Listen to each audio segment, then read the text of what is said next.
Bismillahirrahmanirrahim. Assalamualaikum warahmatullahi wabarakatuh. Segala puji bagi Allah SWT, Tuhan semesta alam, dan tidak lupa salawat serta salam semoga tetap tercurah limpah kepada junjungan Nabi Muhammad SAW. Langsung saja, di sini perkenalkan diri, nama saya Dadan Ramdhani dengan NIM 1207010012 dari kelas Matematika A angkatan 2020. Di sini saya akan mempresentasikan atau sedikitnya menjelaskan tentang materi-materi pertemuan awal sampai dengan pertemuan 8, yaitu dari mata kuliah aljabar linear elementer. Baik, untuk mengefektifkan waktu, kita mulai ke materinya.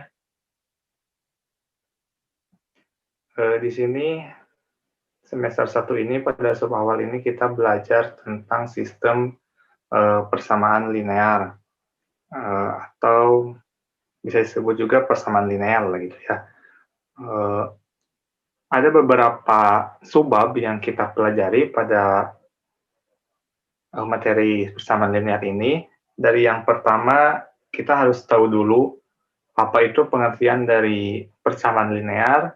Nah, terus kalau sudah tahu arti dari persamaannya, baru kita mengetahui apa saja sih bentuk-bentuk dari persamaan linear itu sendiri, bentuknya ada apa saja. Setelah dari bentuk, ada solusi. Kalau kita sudah mempunyai bentuk, pasti harus tahu juga dong solusinya bagaimana untuk memecahkan persoalan sistem linear tersebut. Nah, dari solusi, nanti dari hasilnya itu akan membentuk suatu bentuk, baik itu eselon baris atau juga eselon baris tereduksi. Nah, dari bentuk-bentuk eselon baris tereduksi ini, ada dua kemungkinan dari jawabannya. Atau sebelum ke sana itu ada dua sistem gitu ya. Ada sistem persamaan yang kelebihan persamaan, ada sistem yang kelebihan persamaan, ada juga sistem yang kekurangan persamaan. Nah, sebelum lanjut lebih dalam lagi, kita harus tahu dulu pengertian dari sistem persamaan itu sendiri apa. Nah, di sini pengertian sistem persamaan. Nah, sistem persamaan ini adalah persamaan yang mempunyai bentuk umum, yaitu A1X1 plus A2X2 plus titik-titik sampai AN XN sama dengan C atau konstanta ya, sampai batas yang tidak diketahui. Nah, dalam sistem persamaan tersebut memiliki elemen-elemen, yaitu ada koefisien. Koefisien itu apa? Koefisien itu adalah suatu nilai yang berada dengan variabel. Nah, selain koefisien ada juga variabel dan juga ada konstanta. Misalkan ada persamaan 2x plus 3 sama dengan 6. Nah, si angka 2 yang di depan ini merupakan koefisien dan x ini merupakan variabel. Sedangkan 3 ini bisa dirubah ke ruas kanan, jadi 2x sama dengan 6 min 3 atau 3. Jadi 2x ini sama dengan 3. Nah, si 3 ini merupakan konstantanya gitu ya. Baik. Nah, itu merupakan pengertian dari persamaan linear. Terus selanjutnya ada bentuk-bentuk dari persamaan linear itu sendiri. Nah, dari bentuk sistem persamaan linear ini yang kita pelajari atau yang kita kenal ada 4 macam, ada 4 sub gitu. Yang pertama, sebelum ke sistem ekivalen, kita bahas dulu tentang SPL-SP atau sistem persamaan linear satu variabel. Contohnya apa? Yaitu yang seperti tadi. Jadi variabelnya di persamaan itu cuma ada satu, misalkan 2x plus 5 sama dengan 10. Nah, ini merupakan sistem persamaan satu variabel karena hanya mengandung satu variabel, yaitu variabel x saja. Nah, itu dinamakan sistem persamaan linear satu variabel. Terus ada juga sistem persamaan dua variabel atau SPL DP. Nah, sistem dua variabel ini itu bisa mengandung variabelnya itu ada dua. Bisa misalkan saya ganti mana? Ada 5x plus 2y sama dengan 6 dan juga ada 4x plus y sama dengan 8. Nah, ini merupakan sistem persamaan dua variabel karena mengandung dua variabel dalam sistem persamaan tersebut, yaitu variabel x dan variabel y. Nah, sistem persamaan dua variabel ini harus mempunyai dua persamaan juga, ya. Karena kalau misalkan cuma ada 5x plus 2y sama dengan 6, kita tidak akan bisa menemukan solusinya, ya. Nah, ini disebut sebagai sistem yang kekurangan persamaan. Jadi sistem yang kekurangan persamaan itu merupakan suatu sistem bisa dikatakan sebagai sistem persamaan yang kekurangan atau overdetermined system. Nah, apabila di mana terdapat jumlah persamaan yang lebih sedikit daripada peubahnya. Jadi persamaannya itu sedikit daripada peubah-peubahnya. Ini kan cuma satu persamaan, misalkan ya kalau ini nggak ada. Nah, cuma ada 5x plus 2y sama 6. Nah, ini merupakan sistem yang kekurangan persamaan, karena persamaannya itu lebih sedikit daripada peubah-peubahnya atau variabel, ya.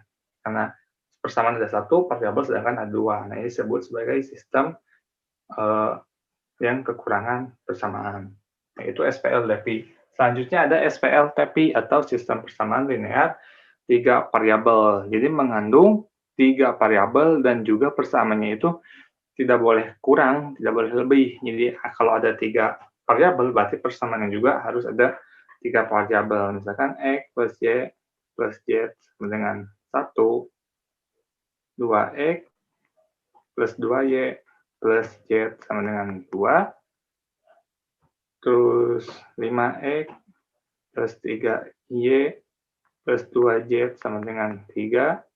Nah, ini kan ada tiga variabel, yaitu ada x, y, dan z. Dan juga ada tiga persamaan. Nah, ini disebut SPL-TP atau sistem persamaan linear tiga variabel. Nah, terus bagaimana misalkan ada 4x plus 2y sama dengan 3z sama dengan 10. Nah, ini disebut apa? Nah, sistem persamaan ini termasuk ke dalam sistem kelebihan persamaan.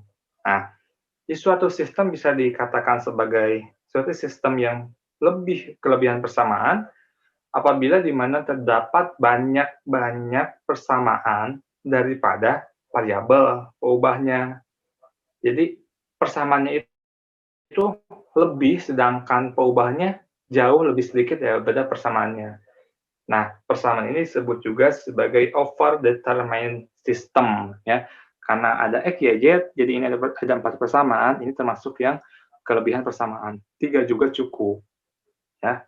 3 juga cukup. Nah, inilah merupakan sistem persamaan 3 variabel. Ada juga sistem persamaan 4 variabel, berarti punya 4 variabel. Misalkan A plus B plus Y plus C plus D sama dengan 6. Nah, itu 4 variabel. Nah, terus di sini di sisi kiri ada sistem ekivalen. Nah, sistem ekivalen ini apa? Sistem ekivalen merupakan solusi atau dua persamaan atau lebih yang memiliki bentuk berbeda, tetapi solusinya sama. Jadi mau bentuknya itu mau 2x plus y sama dengan z, mau 2y sama 5x plus 5y sama dengan 4, kan itu bentuknya beda-beda. Nah, tetapi solusinya itu sama. Nah, ini termasuk ke dalam sistem persamaan yang ekivalen. Jadi intinya sistem persamaan ekivalen itu suatu persamaan dua atau lebih yang memiliki bentuk berbeda tetapi mempunyai solusi yang sama, dinamakan sistem ekivalen. Nah, itulah bentuk-bentuk dari persamaan linear. Selanjutnya ada solusi persamaan linear. Nah, kalau sudah menemukan atau kita mengetahui bentuk-bentuknya, harus tahu juga solusinya. Karena tujuan dari sistem persamaan ini adalah untuk mencari nilai-nilai dari tiap variabel, ya. Jadi ingat, tujuan dari sistem persamaan linear ini merupakan mencari nilai tiap-tiap variabel. Karena kalau misalkan ini 3x plus 2y sama dengan 4, nah tujuannya itu kita mencari atau menemukan x dan y-nya berapa, supaya 3x plus 2y ini dijumlahkan, hasilnya harus menjadi 4. Nah, jadi tujuannya mencari nilai-nilai tiap variabel. Nah, solusinya apa saja? Solusinya itu ada substitusi, ya, ada eliminasi, dan juga ada campuran, ya. Jadi perpaduan dari substitusi dan eliminasi. Substitusi itu apa? Yaitu substitusi itu mengganti atau memasukkan nilai yang sudah diketahui kepada persamaan lain. Kalau misalkan ada 2x plus 3, ya, 2x plus 3 sama dengan 4. Nah, ini hasilnya, ya, sudah diketahui bahwa misalkan nilai si X itu sama dengan 2. Nah, karena ini cuma satu variabel, ya, tidak ada lagi persamaan lain, maka kita tinggal substitusi 2 ini kepada X-nya. Jadi 2 kali 2 plus 3 sama dengan 4. 2, 2, 4, tambah 3, 7 sama dengan 4. Di sini misalkan 7, ya, maaf. Harusnya 7, supaya 7 sama dengan 7. Nah, 7. Harusnya di sini misalkan 7. Nah, cara substitusi ini, dari beberapa sekian persamaan, kita dapat solusinya misalkan 4. X sama dengan 4. Ataupun juga bisa caranya 2X sama dengan 7 min 3. 2X sama dengan 4. X sama dengan 2. Nah, kita dapat X-nya misalkan 2. Nah, kita cuman tinggal memasukkan nilai X2 ini kepada variabel ini, sehingga didapat nanti 2X plus 3 itu sama dengan 7. Hasilnya itu dari sistem substitusi ini. Terus bagaimana apabila cara eliminasi? Nah, cara eliminasi ini merupakan pengeliminasian atau pengeluaran suatu variabel, ya, dari beberapa variabel supaya mendapatkan suatu nilai. Contohnya 2x plus 2y sama dengan 4, terus x plus 2y sama dengan 2. Nah, ini merupakan sistem dari eliminasi. Kita tinggal eliminasi y dan y, ya. Jadi 2y dikurangi 2y, habiskan, coret 0. Nah, 2x dikurangi x berarti tinggal x. 4 kurangi 2, 2. Nah, didapat si x-nya itu 2, ya. Nah, ini sebagai sistem solusi eliminasi. Nah, ada solusi campuran, yaitu apabila sudah menemukan x sama dengan 2 ini, jadi kan sistem eliminasi, nah si x sama dengan ini kita substitusikan kepada persamaan yang lebih sederhana. Contohnya di sini, x plus 2y sama 2, kita substitusi jadi 2 plus 2y sama dengan 2. Maaf, lihat dihapus. 2 plus 2y sama 2.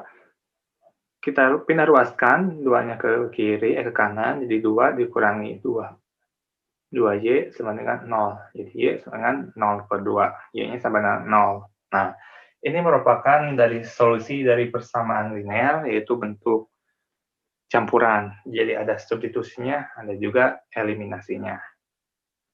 Nah, dari sistem eliminasi ini ada lagi turunannya, ada lagi sub-subnya gitu. Itu selain bisa solusinya menggunakan sistem persamaan biasa, di sini juga kita bisa menggunakan matriks, ya. Bisa menggunakan matriks koefisien. Jadi cara menemukan solusi dari persamaan matriks koefisien ini ada 2 cara, yaitu eliminasi Gauss dan eliminasi Gauss-Jordan. Terus eliminasi Gauss itu apa? Eliminasi Gauss merupakan metode untuk mengoperasikan matriks sehingga menjadi matriks sederhana. Itu ya. Sedangkan eliminasi Gauss-Jordan merupakan pengembangan dari metode Gauss yang hasilnya lebih sederhana lagi. Jadi matriks eliminasi Gauss-Jordan itu cuman ada satu angka ya. 1, 0, 0, 0, 2, 0, 1, 0, 0, 3,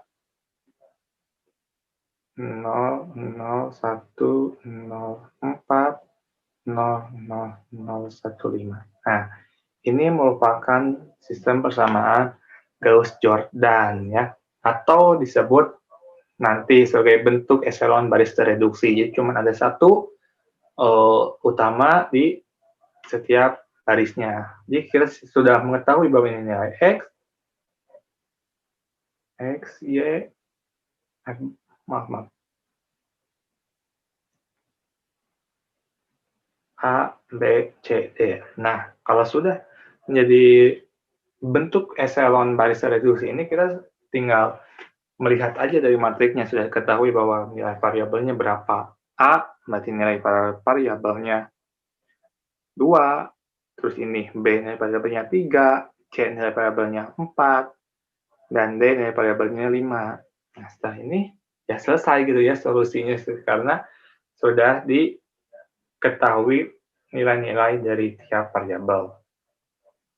Nah, berbicara dari sistem persamaan linear ini, yaitu tentang eliminasi Gauss dan eliminasi Gauss-Jordan, ada dua kemungkinan pemecahan solusinya, yaitu ada konsisten dan juga ada inkonsisten.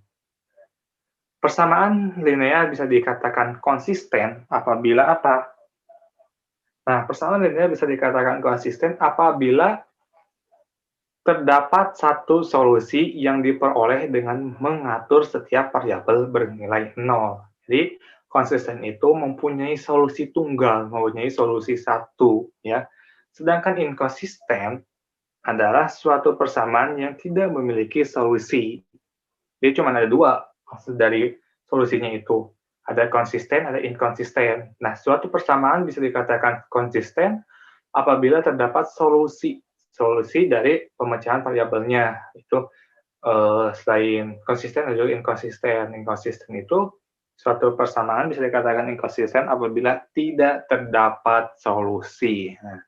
Nah, selesai pembahasan tentang solusi persamaan linear, selanjutnya ada bentuk echelon ya. Kita juga mempunyai sebelum ke bentuk echelon, kita menyinggung lagi matrik. Nah, di matrik itu ada istilah OB ya, atau operasi ada OB ya, operasi baris elementer. Nah, OB ini atau operasi baris elementer ini apa? Yaitu OB merupakan langkah-langkah untuk menyelesaikan persamaan, yaitu tadi yang di dalam matrik itu terdapat angka-angka, nah itu disebut sebagai OB-nya. Terus selanjutnya bentuk echelon. Nah, bentuk echelon ini terbagi menjadi dua, ada bentuk echelon baris dan ada bentuk echelon baris tereduksi. Bedanya apa? Echelon baris dan echelon baris tereduksi. Kita ke pengertiannya dulu ya. Echelon baris bentuk echelon baris merupakan matriks yang sederhana, itu hasil matriks dari metode Gauss. Jadi, si eliminasi Gauss ini akan mempunyai solusi. Nah, solusinya itu dari matriks tersebut disebut sebagai bentuk dari echelon baris. Nah, sedangkan hasil dari eliminasi Gauss-Jordan itu akan menghasilkan bentuk echelon baris yang tereduksi ya. Itu pengertiannya. Nah, terus dari bentuk-bentuk echelon tersebut tadi sudah disinggung ya, struktur persamaan ini memiliki dua jenis gitu ya. Ada yang persamaan sistem kelebihan persamaan dan juga sistem yang kekurangan persamaan. Ya tadi sudah disinggung ya bahwa sistem yang kelebihan persamaan itu merupakan suatu sistem persamaan yang dimana terdapat lebih banyak persamaannya dibandingkan dengan variabel-variabelnya.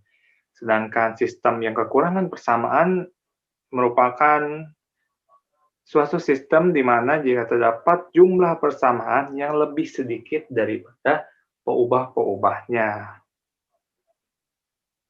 Nah, dari matriks tersebut, ya dari matriks bentuk eselon baris reduksi, ada juga sistem peubah utama atau variabel utama. Apa itu? Nah, peubah variabel utama itu adalah bentuk yang berkorespondensi dengan elemen-elemen bukan nol pertama di setiap baris dari matriks yang diperbesar. Ilustrasinya misalkan ada matriks 1, 0, 0, 2, 0, 1, 3, 0, 2, 0, 0, 1, maaf.